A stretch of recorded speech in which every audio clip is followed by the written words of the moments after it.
हमारे यहाँ देखा जाता है कि गवर्नमेंट को तो हम बोलने में हम बहुत आसानी से गवर्नमेंट को बोल देते हैं, लेकिन एज अ पर्सनल कैपेसिटी में हम क्या इकदाम उठा सकते हैं अपने घर से कि हम लाइट पोल्यूशन से बच सकें?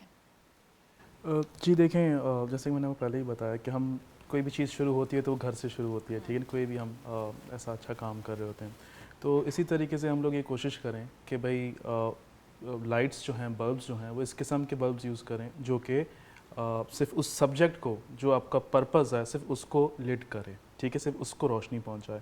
और लाइट्स का जो यूजेज है वाइट के बजाय हम वार्म वाइट यूज़ करें, ठीक है। एंड वोल्टेज ड्रिवन लाइट्स भी होती हैं कि हम उसको वोल्टेज कम रखें, ठीक है। जो और जितने भी आपके इलेक्ट्रिकल अप्लायंसेस हैं, टीवी चल रहा है खामा खा का, ठीक है। अब एक बंदा बैठ के टीवी देख रहा है, वो 59 इंच की एलईडी देख रहा है, तो बेसिकली क्या है, वो आप लाइट पोल्यूशन ही कर रहे हो, ठीक है ना। वो आप टीवी थोड़ा सा अब कहीं ना कहीं तो आपको कट करना पड़ेगा ना चीज़ों को। तो आप इतनी 60 इंच की एलईडी के सामने आप बैठे हो, सिर्फ एक बंदा बैठा है, और तो वो बेसिकली क्या कर रहा है, वो एनर्जी कंज्यूम ज़्यादा कर रहा है। टीवी आपको आपके सर्कैडियन रिदम्स डिस्टर्ब कर रहा है, ना सिर्फ आपके बल्कि आपके इर्द गिर्द के जो लोग हैं। मे बी आप सिर्फ टीवी देख रहे हो, बट क्या आपके घर के जो 3 अफराद हैं वो सोना चाह रहे हैं, वो सोए हुए हैं या लेटे हुए हैं, ठीक है ना। बट क्या हो रहा है, उसकी आवाज़ से, उसकी लाइट से जो है, उनके जो रिदम जो डिस्टर्ब हो रहे हैं। Now I tell you what, since I am into meditation practices as well, I do things across ना।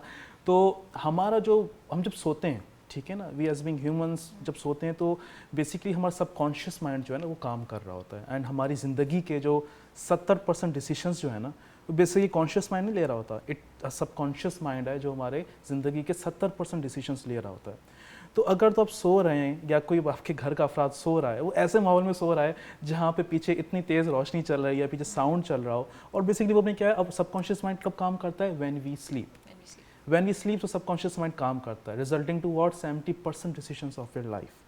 तो क्या आप ऐसी नींद पे सोना पसंद करेंगे जहाँ पे रोशनी हो और बिलबोर्ड सामने चल रहा हो इतना बड़ा, या घर के अंदर 60 इंच की एलईडी चल रही है, पीछे शोर भी चल रहा हो, ठीक है ना। तो ये फिर इसमें काफ़ी प्रैक्टिसेस आ जाती हैं मेडिटेशन की, वो फिर अलग डोमेन हो जाएगा। तो हम इस तरीके से शुरू कर सकते हैं, but this matter has to be dealt by the governments as well. हमारे पास माशाल्लाह से मिनिस्ट्री भी है एनवायरनमेंट की, माहौलियात की, एंड वहाँ पे हम लोग सब पोल्यूशन पे कब बात करते हैं, माहौलियाती की। This is environmental pollution as well, जो कि बहुत कम तरीके से जो है एड्रेस हो रही है। एंड आई थिंक हम एयर पोल्यूशन, वाटर पोल्यूशन सब पे बात करते हैं, but light pollution is a very alarming and disturbing subject as well. And awareness नहीं है उसकी, सबसे वो बात ये है। ठीक है। एज बीइंग कमर्शियल एवेटार, आप लोगों को कौन से ऐसे इश्यूज फेस होते हैं, क्या आप लोगों ने कभी ऐसे इश्यूज को इनकाउंटर किया है? जी, एक तो मैंने आपको पहले बताया कि जैसे हम लोग सिटी के ऊपर से या अप्रोच कर रहे होते हैं, let's say if I am flying from Nawabshah to Karachi, ठीक है ना। सो नवाबशाह इज़ नॉट, क्योंकि वो इतना अर्बनाइजेशन है इतनी नहीं है as compare to a metropolitan city like Karachi. तो throughout that route, like it's 30 minutes of a lag from Nawabshah to Karachi, and उसके दौरान we are all dark, pitch dark, ठीक है। And when we are approaching Karachi, so it's all late. So अब क्या होता है कि हमारी जो आँखें, उसको 30 मिनट्स चाहिए होते हैं टू ना get oriented with that lights. And जब आप इतने एक्सपोजर हो जाते हैं लाइट से ना, तो फिर आपको ओरिएंटेशन में थोड़ी सी डिफिकल्टी होती है, ग्लेयर पड़ता है, ठीक है ना, आंखों में ग्लेयर पड़ता है। तो इससे वजह हमारे पास एंटी ग्लेयर ग्लासेस होते हैं, चीज़ें होती हैं। बट अच्छा, एक और चीज़ भी होती है, मैंने इनकाउंटर की है, मेरे साथ काफ़ी दफ़ा हुआ है। When we approach towards Karachi, तो हमें लेज़र लाइट्स पड़ती हैं, स्ट्रॉन्ग लेज़र लाइट्स आ गई हैं आजकल, तो जो कि सीधा लोग जो है, हमारी हल आवाम जो है, वो सीधा कॉकपिट्स पे मार रही होती है, जो क्या करते हैं, हमारे बिल्कुल डिसोरिएंटेट कर देता है। ये रिपोर्ट किया है हमने सिविल एविएशन को काफ़ी दफ़ा। एंड एक तो ये भी देखें, हमारे पास जो जितनी रिक्रिएशनल लाइट्स आ गई हैं, रिक्रिएशनल लाइट्स पहले तो ये होता था कि फंक्शंस एंड शादी या इन ओकेजन्स पे होती थी, बट लोगों ने पर्सनली लाइट्स लेके रख ली हैं, ठीक है ना। तो मैं ये कह रहा हूँ कि इस पर भी कंट्रोल होना चाहिए, क्योंकि ये आपके माहौल को भी मुतासर कर रही है। एंड सेम अगर वो हमें कर रहे हैं इस तरीके से लाइट्स, तो they people must have like glared those lights to the birds and other environmental aspects as well. तो ये भी एक इशू है।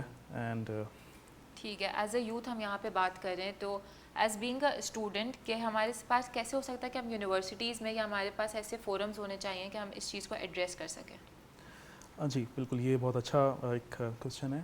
And since I do teach as well at one university, so मैं उनको भी वहाँ पे समझाता हूँ कि भाई हमारे पास ना एक थोड़े से वर्कशॉप्स टाइप कुछ होने, जैसे मैं अभी यहाँ पे फोरम पे बैठा हूँ, तो माशाल्लाह से आप के जो जितने भी यूथ होगा वो इस चीज़ को ज़रूर समझेगा। जिसको पता नहीं होगा तो वो कम से कम नो हाउ होगी कि भाई इस किस्म की पोल्यूशन भी है। It's not about only water air, this is a kind of pollution as well.